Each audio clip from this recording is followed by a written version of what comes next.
Have you ever found yourself in a political discussion and it just feels like, I don't know, like everyone's speaking a completely different language? Oh, absolutely. Like the maps we use, the ways we try to understand each other's beliefs, they're just woefully inadequate. Too flat. Yeah, flab's a good word for it. We try to jam these complex human beings into really simple boxes, left, right, liberal, conservative, and they just don't fit. It's really frustrating, isn't it? It is. It leaves people feeling misunderstood. Exactly. Confused, misunderstood, and sometimes, frankly, just unable to genuinely connect with what someone else is actually saying. Right.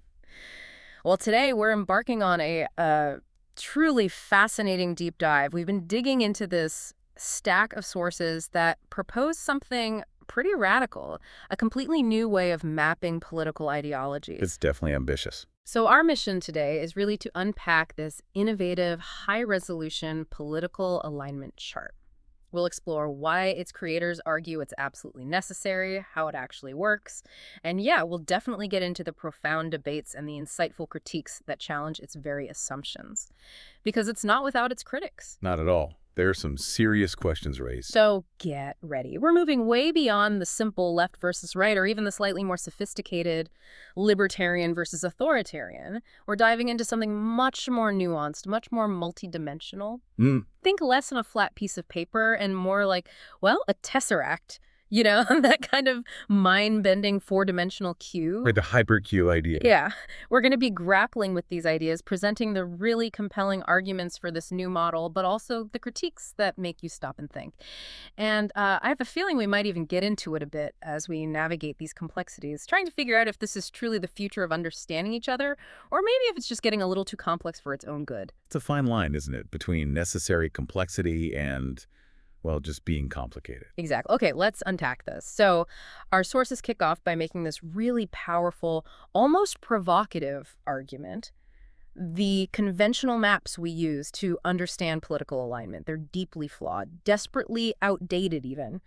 They call this fundamental inadequacy the flatland problem, which is such a compelling metaphor, right? Suggesting we've been trying to navigate this incredibly complex, multidimensional world with essentially a two-dimensional map. And surprised when we get lost. Precisely. Let's start with the most common map, the linear spectrum, that classic left versus right line. One everyone knows. Right. And as one of our key sources really vividly details, its historical origin is almost, charmingly simplistic. It literally came from the seating arrangements in the French National Assembly back in 1789. Revolutionaries on the left, monarchists on the right. Simple times. Or maybe not so simple, but a simple seating chart anyway. Right. But fast forward to today. And this single line, our source argues, has become, and I quote, a tool of propaganda, not perception. Strong words. They are. It argues it actively distorts political reality by reducing the intricate economy of moral intuition into mere polarity, just boiling everything down to one dimension. Yeah. Think about it. This reduction is profound. You know someone, maybe it's even you listening right now, who's a staunch advocate for free markets, minimal government in the economy, typically pegged as right-wing. Sure. Yet that very same person might passionately champion drug legalization, LGBTQ plus rights, or broad individual liberties and social matters, things often considered left-wing. How do you possibly place that person accurately on a single line? You can't. They break the model. You simply can't. Or consider another common scenario. Someone who demands strict immigration controls, strong national borders, a right-wing stance, but is also vehemently opposed to corporate influence, deeply skeptical of global trade deals, and supports robust social safety nets which lean left. Right. Another common combination that doesn't fit the line. The traditional line forces you to pick one identity, creating this false choice and this sense of internal contradiction where maybe there isn't one fundamentally, it's just the map that's wrong. The source illustrates this even further, pointing out that a democratic socialist and a Stalinist might both get labeled left, but they have absolutely nothing substantial in common in their core values, their methods, or their ultimate goals. Worlds apart, really. Totally. And similarly, a neoliberal focused on market liberalization and global trade, and a white nationalist obsessed with ethnic purity and isolationism could both be broadly termed right, but grouping them as fundamentally similar just because they sit on the same side of an arbitrary line. It's absurd when you think about it. It really is. The line just collapses all that vital complexity. It leads to these profound misunderstandings and mischaracterizations. What's truly fascinating here, though, is how deeply ingrained this linear thinking still is, despite these obvious analytical weaknesses.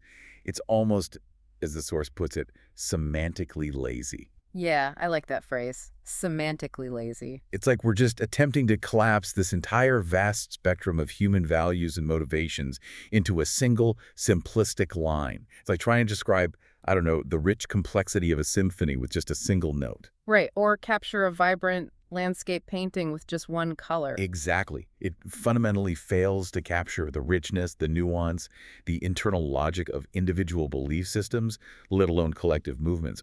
The takeaway here, I think, is that our everyday political labels don't just simplify things, they actively distort reality, Yeah, which makes genuine understanding almost impossible sometimes. absolutely. So, okay, recognizing these limitations, we saw the evolution to the two-axis political compass. This was definitely a step forward, right? Adding that second dimension, usually liberty versus authority. The y-axis. Our sources point out this allowed for more distinctions. Now, you could differentiate, say, an anarchist minimal authority, max liberty, from a fascist max authority, placing them in different corners, even though both might be sort of anti-liberal in their own ways. It opened up those four quadrants, yeah. Yeah, A bit more granularity. definitely. Yeah.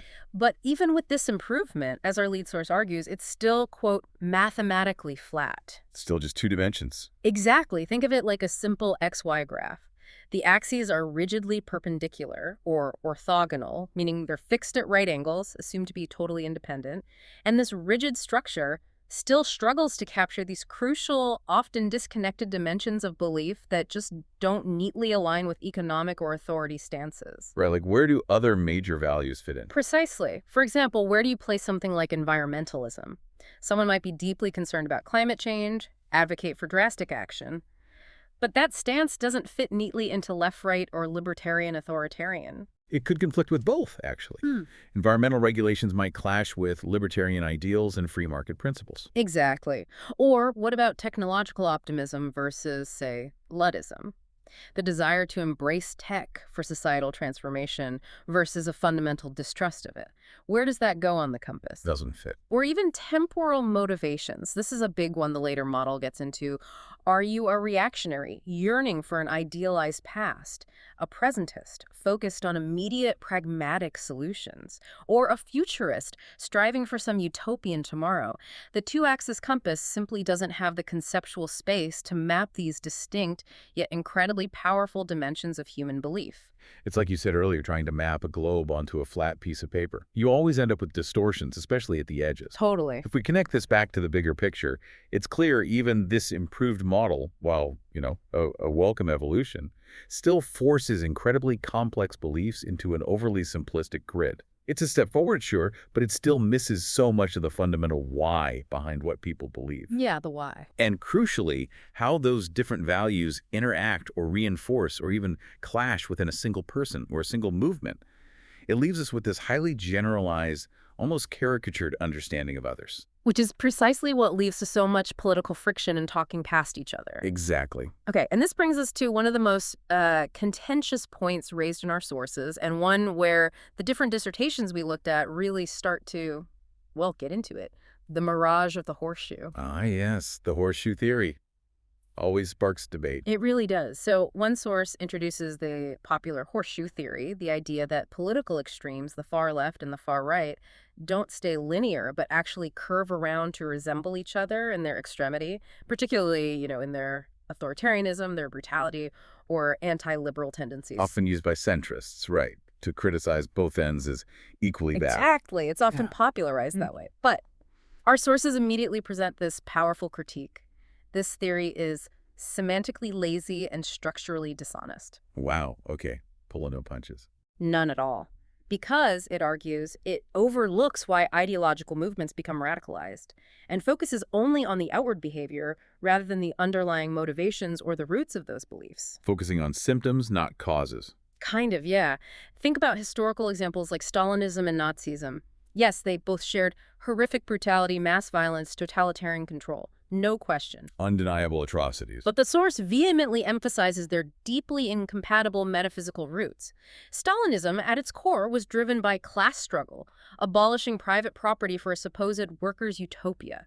Nazism was rooted in racial purity, ethno-nationalism, this hierarchy based on perceived biology. Fundamentally different worldviews. Wildly different historical motivations, redistribution versus ethno-purification. Diametrically opposed political economies, state collectivism versus this unique form of militarized capitalism. The argument is that grouping them just by their shared atrocities, while understandable maybe from a purely moral outcome perspective, is like grouping fire and water because both can kill you. Right. Analytically, it misses the crucial originating differences. Exactly. It makes a moral judgment based on outcome, which isn't the same as an analytical understanding of why they happened. Furthermore, this source argues the horseshoe model often implicitly idealizes the moderate center, makes it seem stable, rational, immune to pathology, while ignoring that the center itself isn't ideology-free or inherently virtuous. The critique of the innocent center. Right. It details how the horseshoe model exempts centrism from the same scrutiny it applies to extremes, casting passion as pathology and often ignoring the violence of normalcy. Things like systemic inequality, slow-motion climate inaction, persistent social injustices that just persist, often unchallenged within that perceived center. So it allows the center to avoid self-reflection by pointing fingers outwards. That's the claim. This raises a really important question, though, and it's where one of my sources pushes back a bit. Is the critique of the horseshoe theory itself maybe a bit of a straw man? Well, my sources suggest the horseshoe isn't really claiming ideological essence is the same. It's not saying Nazism and Stalinism are identical in their core beliefs. Rather, it's potentially a useful model of behavioral convergence under radicalization. Okay, so focusing on how they act, not why. Kind of. The argument is that authoritarian methods, suspicion of dissent, purging opposition, that ends justify means ethic. These things tend to emerge at ideological extremes, regardless of their foundational roots. The path to radicalization, the argument goes, often looks similar behaviorally, even if the starting points are completely distinct.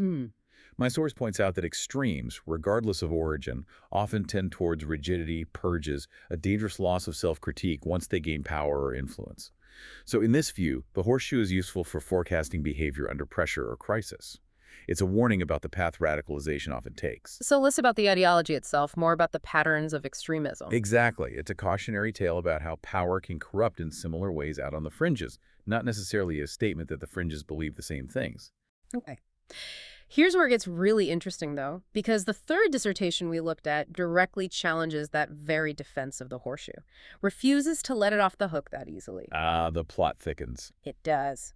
While acknowledging the idea of behavioral convergence has some merit, yes, bad actors can behave similarly, it argues that this reformulation still relies on a visual logic of proximity, implying a similarity of kind where there is none.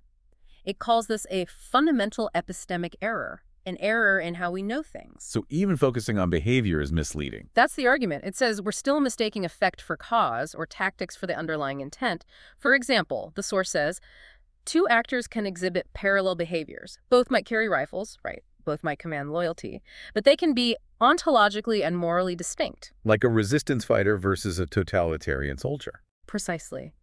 A resistance fighter defending their community against oppression might carry a rifle, just as a totalitarian oppressor might. Their actions might look similar on the surface, but their why, their fundamental being in that situation, is completely different. The horseshoe, even in this revised behavioral sense, still collapses moral architecture into gesture. Collapses moral architecture into gesture. That's evocative. Isn't it? It mistakes tactics for telos, the ultimate aim or purpose. It's saying they both do X, so they're similar, without really digging into why they do X or what larger worldview X serves. And for this source, that's the crucial distinction the horseshoe theory, even reformed, continues to miss. Okay, I see the critique. But going back to the center, while it's true the center is not innocent, that's a valid point raised earlier, my sources do argue that it's often, well, more stable. Stable in what sense? As one puts it, lukewarm waters do not burn. In many real-world political systems, centrism, for all its faults and ambiguities, often sustains procedural continuity. It prevents those rapid, destabilizing swings you see with ideological extremes. So it's functional, even if flawed. It provides a kind of functional baseline for governance, maybe. Even if its moral content might seem ambiguous or complacent to those out on the edges, it can be the practical glue holding things together, preventing total breakdown. The third source vehemently counters that defense of centrism, arguing it risks normativizing inertia. Meaning? meaning it risks making the way things are seem normal and ideal simply because they persist. The center in this new high-dimensional view we're building towards isn't some fixed moral axis or neutral ground. It's a contested slope, constantly being influenced by media, markets, collective memory, and crucially, it shifts. Okay, the shifting center. Yeah. The center of U.S. politics in 1960, for example, included racial segregation, a widely accepted norm then that we now see as deeply unjust. The 1990 center normalized mass incarceration and financial deregulation, policies with huge, often negative social impacts. Only a complex, multidimensional model truly lets us observe this center drift and hold it to the same rigorous scrutiny we apply to the extremes. So the center isn't static, and it isn't necessarily good. Exactly. It's saying the center isn't innocent, and it's definitely not static. Okay. So this whole robust, really nuanced debate around the limitations of our current maps, the line, the compass, the horseshoe, it highlights precisely why a new framework isn't just some academic exercise. It feels like a pressing necessity for actually understanding our incredibly complex world. It definitely sets the stage for needing something more sophisticated. Right. So after dissecting all those flaws, our sources propose something truly ambitious, something that might initially make your head spin a little, but ultimately, they argue, offers profound clarity. Okay, let's hear it. A high-dimensional model, where each axis represents a core fundamental principle of political orientation, not just one or two. Think of it less like a simple graph, more like mapping a complex living organism, revealing its intricate systems, its hidden connections. Going beyond the flatland. Exactly. This is what one source introduces as the Tesseract political alignment chart. It's a conceptual and visual model for mapping ideologies across 8 distinct axes, using this hyperdimensional framework inspired by a tesseract, that 4DQ idea. 8 axis, okay. The goal is ambitious, to reflect the intricate, often interwoven nature of modern belief systems, allowing for a granularity, a level of detail that flat maps just cannot achieve. So what are these 8 axes? Break it down for us. Okay. Our sources describe each as a fundamental spectrum of political thought. They kind of form 4 conceptual pairs, or dyads, each with 2 opposing poles. Guides, okay. First, the economic axis, no huge surprise here. On one pole, economic left, egalitarian wealth distribution, social safety nets, public ownership, think reducing inequality. Got it. Other pole, economic right, free markets, private property, deregulation, capitalist hierarchies, valuing enterprise, competition. Standard enough. What's next? Second, the authority axis. This ranges from authoritarian emphasizing order, state control, centralized power, collective duty, to libertarian championing individual autonomy, decentralization, minimal state interference. Basically, your comfort level with top-down power. Okay, that's familiar from the political compass, too. It is, but here it's just one of 8. Third, the cultural axis. One pole is progressive, advocating social change, inclusivity, evolving moral norms, looking forward. The other pole is conservative, preferring tradition, continuity, preserving established values and institutions. So social change versus stability. Pretty much. And fourth, the global identity axis. The globalist pole favors international cooperation, cosmopolitanism, open borders, a sense of shared humanity. The nationalist pole contrasts, valuing national sovereignty, cultural preservation, protectionism, prioritizing us over them. Okay, those 4 pairs seem foundational. Economic, authority, cultural, global. Exactly, but then, crucially, they add 4 more dimensions, often overlooked but critical. There's the environmental axis, ranging from deep preservationist ecology first to exploitationist, viewing nature primarily as resources for human use. That's a big one, often missed. Huge. Then the technological axis, from neo-Luddite skepticism or rejection of advanced tech, valuing traditional methods, to transhumanists believing in using tech to transcend human limits, embracing radical enhancements. Wow, okay. Luddite to transhumanist, that's a spectrum. It really is. Next, the social structure axis. From egalitarian seeking to flatten hierarchies, eliminate privilege to hierarchical believing in natural or necessary social stratification, established pecking orders. Interesting. How society should be structured. Exactly. And finally, the justice axis. From restorative focusing on rehab, reconciliation, root causes, to retributive emphasizing punishment, accountability, eye for an eye penalties. Restorative versus retributive. Okay. So these 8 axes together, they capture stances on the economy, power, culture, global relations, plus humanity's relationship with the planet, with technology, with social structures, and with systems of right and wrong. It's incredibly comprehensive. It certainly covers a lot more ground than the old models. Yeah. But how does it work? How do you visualize 8 dimensions? Right, good question. Conceptually, the tesseract, often visualized as that cube within a cube wireframe, serves as a metaphor for this multidimensional interplay. Imagine this vast, invisible, eight-dimensional space. Hard to imagine, but okay. Yeah. Each corner or vertex of this conceptual hypercube represents an extreme position, a pure blend of the furthest points on all 8 axes. A person or group's political identity is plotted as a unique coordinate, a single point, within this huge structure by scoring them along each of the 8 axes. So everyone gets an 8-number coordinate. Essentially, yes. The sources emphasize it resists reductionism and allows for complex, intersectional ideological positioning. It's designed specifically to account for those seemingly contradictory positions simpler charts miss. Like the examples you gave earlier. Exactly. You can now clearly map someone who is economically right-wing but socially progressive, or a libertarian who still holds strong nationalist sentiments, or a globalist who believes in strong state power for, say, environmental regulation. So it allows for these hyphenated identities that seem paradoxical on simpler maps. Precisely. It lets us see, for instance, a green capitalist or a Luddite socialist, not as paradoxes, but as coherent points within this larger ideological space. They have coordinates. Okay, that makes sense conceptually. Does it provide real examples? It does, and this is where it gets really tangible. The source actually maps real-world figures, historical and contemporary, and even fictional characters using this system.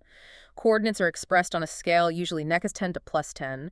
-10 is the left or first pole we listed for each axis. +10 is the right or second pole. Offers amazing precision. Okay, give us some examples. Who gets mapped? Let's take George Orwell, author of 1984, Animal Farm. On this chart, he's mapped as economic, -8, strong left, authority, -6, libertarian leaning, cultural, -7, progressive, global identity, -5, globalist leaning, then environmental, -5, preservationist, tech, +3, leans transhumanist, maybe surprisingly, but believes in progress, social structure, -7, egalitarian, justice, -6, restorative. Wow, that's detailed. Isn't it? The description is deeply suspicious of authority, passionate about egalitarian economics, forward-thinking socially, internationalist but wary of empire, champions dignity, dismantles oppression. It paints a much richer picture than just socialist or anti-totalitarian. You see the interplay. Okay, who else? Someone different. How about Margaret Thatcher? Economic +9, strong So- right, authority +7, authoritarian, cultural +6, conservative, global identity +4, nationalist, environmental +2, exploitationist leaning, tech +5, pro-industrial progress, social structure +8, hierarchical justice +9, retributive. A very different profile. Totally. Described as ardent champion of free markets and state strength. Emphasized tradition, national pride. Believed in strong leadership, responsibility, swift justice. Prioritized economic growth, established order. You immediately see the stark contrast to Orwell, but also the internal consistency of her own ideology. It does allow for that kind of direct comparison across multiple dimensions. Okay, you mentioned fictional characters. Yeah, for fun, let's look at Darth Vader. Economic +2, center right, empire allows private enterprise under control, close 10, maximum authoritarian, cultural +8, conservative preserving imperial traditions, global identity +9, nationalist empire first, environmental +7, exploitationist blows up planets, +10, transhumanist cyborg body, Death Star social structure, +10, maximum hierarchy, Yeah. justice, +10, maximum retributive. Okay, authority +10 makes sense. Right. He enforces hierarchy and obedience, preserving traditions through fear and overwhelming tech. He's not just a bad guy, he's this complex ideological entity here. It's certainly a way to analyze characters. And they briefly mention others. AOC, strong left, progressive, globalist, egalitarian. V for Vendetta, extreme libertarian, maybe neo-Luddite, highly retributive. Yeah. Elon Musk, techno-libertarian capitalist, transhumanist, hierarchical. Even Thanos. Thanos. How do they map Thanos? As a universalist despot, extreme retributive justice, high fervence futurist, we'll get to those, globalist in his aims, but deeply hierarchical and exploitationist, it really shows the model's range. It classifies wildly diverse figures. What's genuinely fascinating here is how these figures, often just slapped with a simple label in public discourse, socialist, conservative, villain, Yeah. are broken down into such specific, multi-vector positions. Yeah. It immediately highlights how reductionist our common labels are and just how much complexity is actually underneath. It feels like a huge step towards truly seeing people and their internal logic rather than just labeling them and assuming we understand. Couldn't agree more. It allows for a richness that was impossible before, but it doesn't stop at 8 dimensions. Oh boy, there's more. There's more. Our sources push for even deeper layers, acknowledging belief isn't just what you think, but when you think it applies and how intensely you feel it. Okay, when and how intensely? Exactly. This brings us to the crucial expansion. The 9th dimension, the temporal axis. The time dimension. Yes. Our sources introduce the Hyper-Tesseract, adding this crucial 9th dimension. It asks not just what people believe, but when they believe their ideals should apply. It captures the fundamental time orientation of an ideology. Where is its anchor? Past, present, or future? Okay. How does that break down? It has 3 primary poles, forming a spectrum. First, retro-oriented.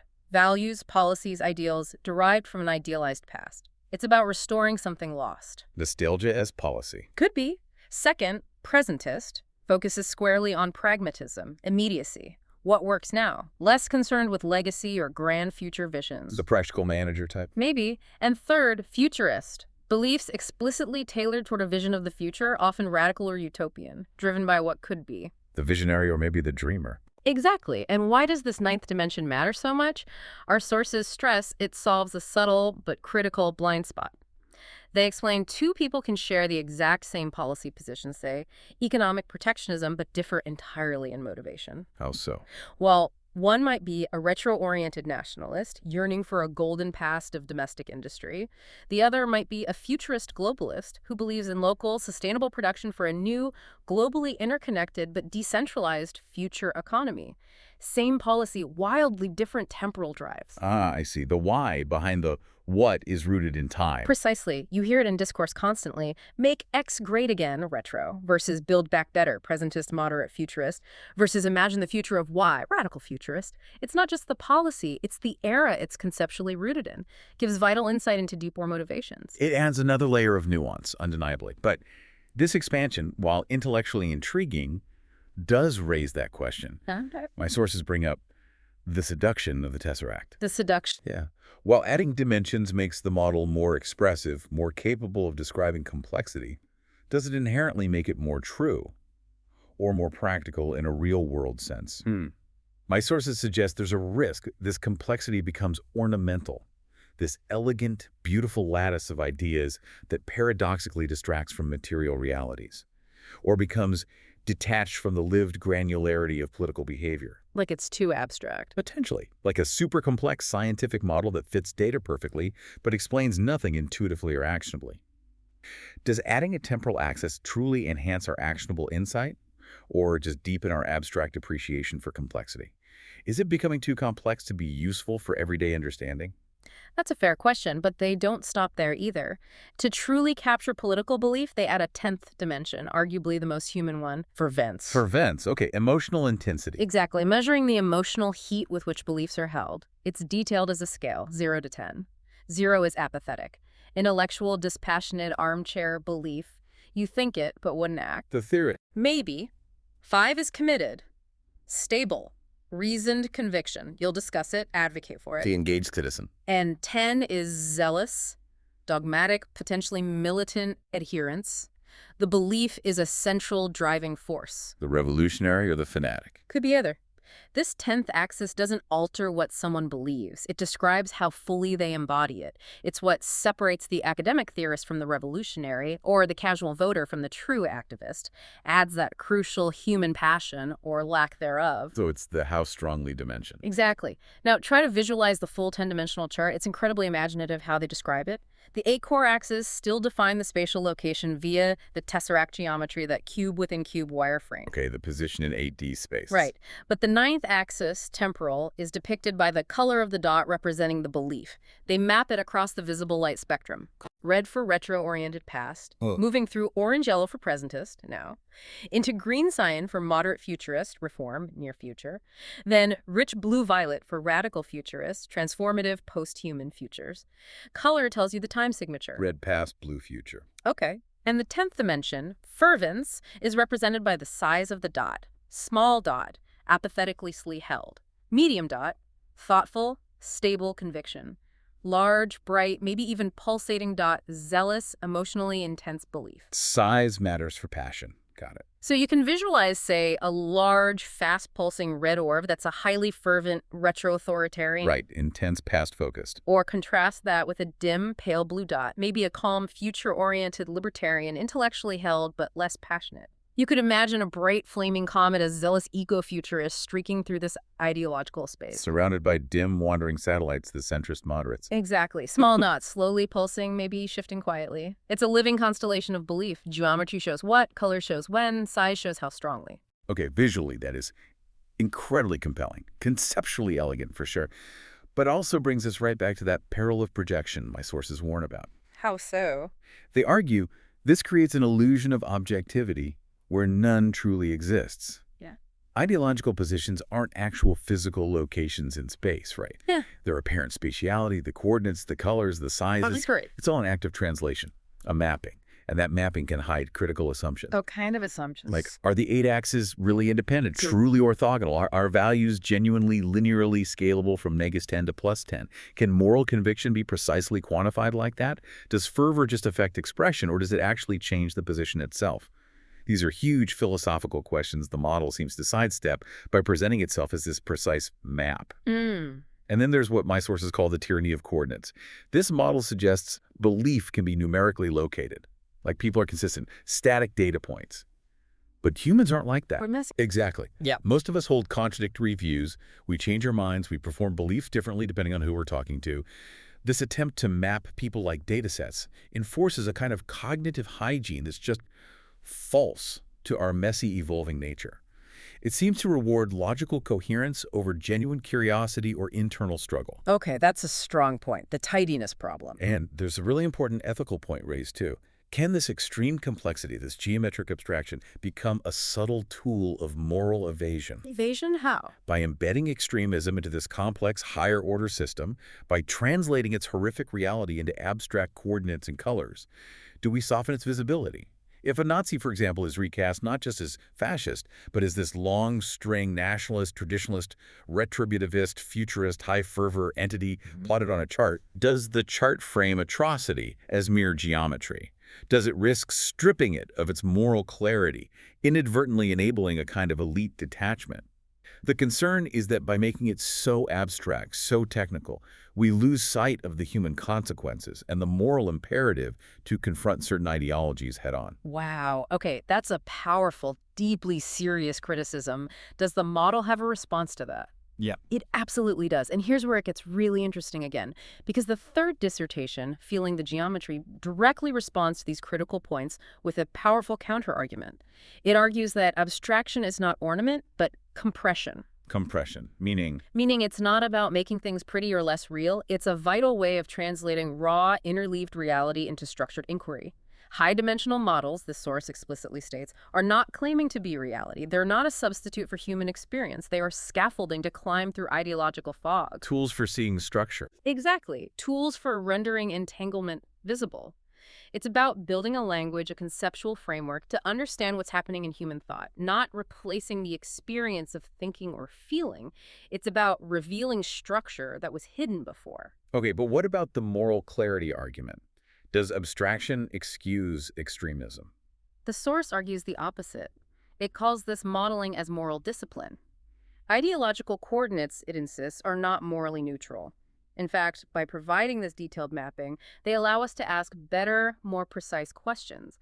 What specific values drive this configuration? What are the internal tensions? What social outcomes likely emerge from this blend? So it's diagnostic, not apologetic. That's the claim. Just like plotting a genocide on a timeline doesn't excuse it but helps us understand its progression, plotting an ideology within this topology doesn't defang it. On the contrary, it reveals the convergence of variables that made it possible. The chart doesn't abstract away the horror, it charts the path to it, makes the mechanics visible for analysis and hopefully prevention. Okay, that's a strong rebuttal. What about the dots aren't people criticism, the tidiness problem? Feeling the Geometry basically says that's the point. The chart encodes a snapshot of beliefs in a moment. like a blood test reveals your current physiological chemistry. Doesn't tell your life story, but shows current state. Exactly. It doesn't explain your soul, but it shows the current chemistry imbalances, trends, potential dangers. This chart isn't your soul, it's a tool for analysis. It makes contradiction visible as tension between axes, not as error or pathology. So contradiction is part of the terrain. Yes. And feeling is embedded through the design. Fervor as size, temporal orientation and color. It allows us to see the intensity and the time frame. The Tesseract, the source concludes, doesn't feel for us, but it reveals what we are feeling through what we are building.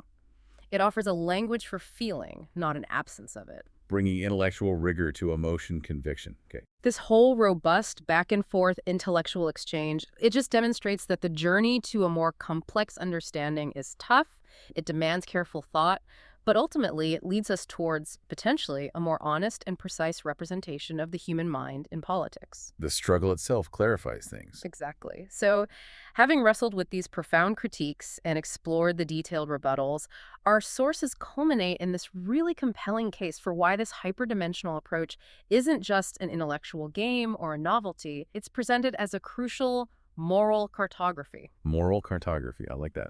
A necessary tool for understanding the often bewildering human wilds of modern ideology. This is the powerful argument in the final dissertation we looked at. It's about creating conceptual terrains vast and precise enough to truly hold who we are, what we fight for, and the strange, often contradictory worlds we carry inside our heads. Moving beyond simplification. Way beyond. This source emphasizes that traditional models treat political contradiction as inconsistency, like an error needing fixing.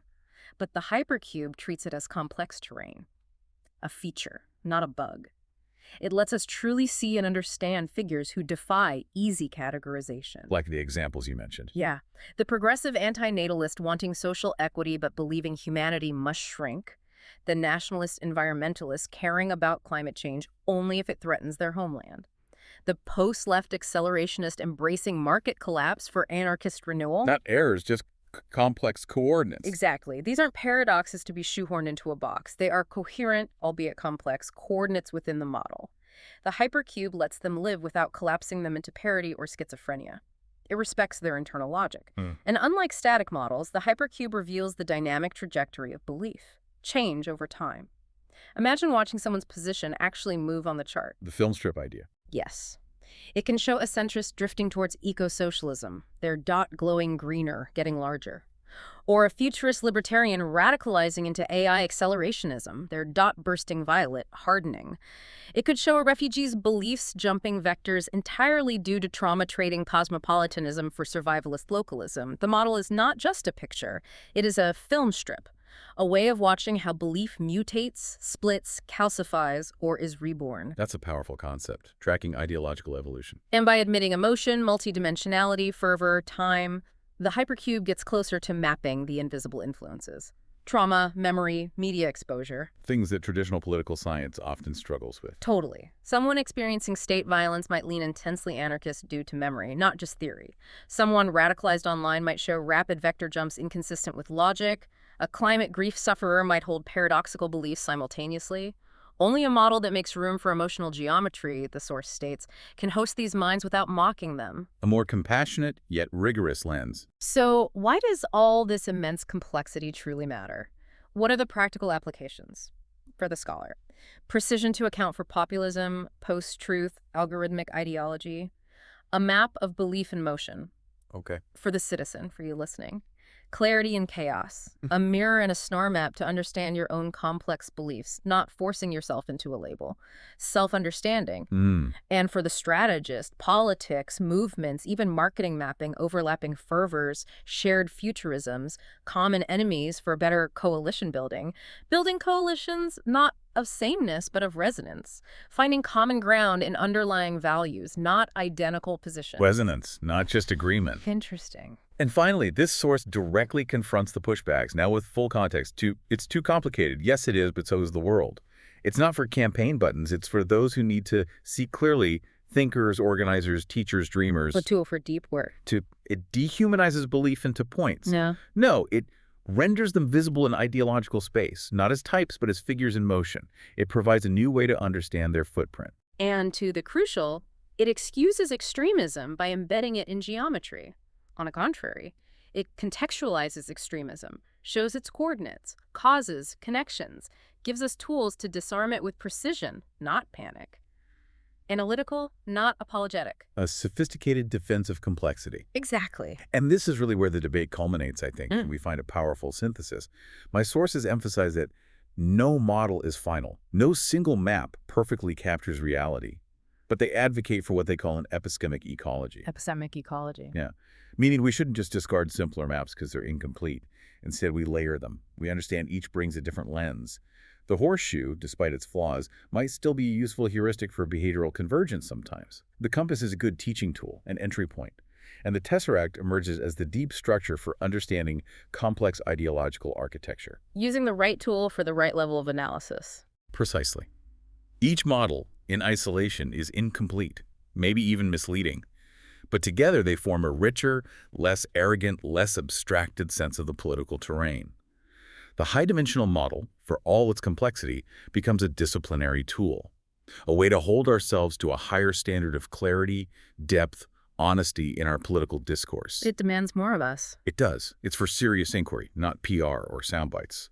It helps us see where allegiances warp, where disparate ideas connect, where understanding can bridge divides. It's not the final word, of course, but as the source concludes, it's a good word in a dishonest age, challenging us to locate ourselves and others with care, and refusing that seductive lie that complexity is somehow elitist. It's about building a better, more truthful way to grapple with our increasingly intricate world. Well said. This whole journey into the hyperdimensional, it really reveals a profound potential shift in how we might understand human thought interaction, rethinking the very foundations of political analysis. It's definitely thought-provoking. So, okay, we've journeyed from the frustrating limits of those simple, flat political maps through the ambitious construction of this conceptual 10-dimensional hypercube model, and we've explored the compelling arguments for why it might be necessary, despite its inherent complexities and the really robust critiques it invites. It's been quite the dive. It has.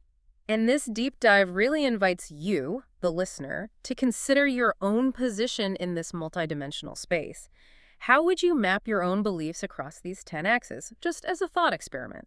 And perhaps, how might this new framework allow you to perceive and engage with others' beliefs differently, with maybe greater nuance, more precision, perhaps even more empathy, rather than forcing them into those old, ill-fitting boxes? Moving beyond labels. Yeah. So here's the final thought to ponder. If our political maps are truly inadequate, and if our individual beliefs are indeed these complex constellations of moral, emotional, historical vectors, what responsibility do we bear then in learning to navigate this new, intricate terrain? And what does it mean for the future of civil discourse when or if we finally embrace the full multidimensional scope of human political thought, acknowledging its beautiful, often bewildering complexity? A big question to end on. It is. There's always more to explore in the fascinating topography of human belief.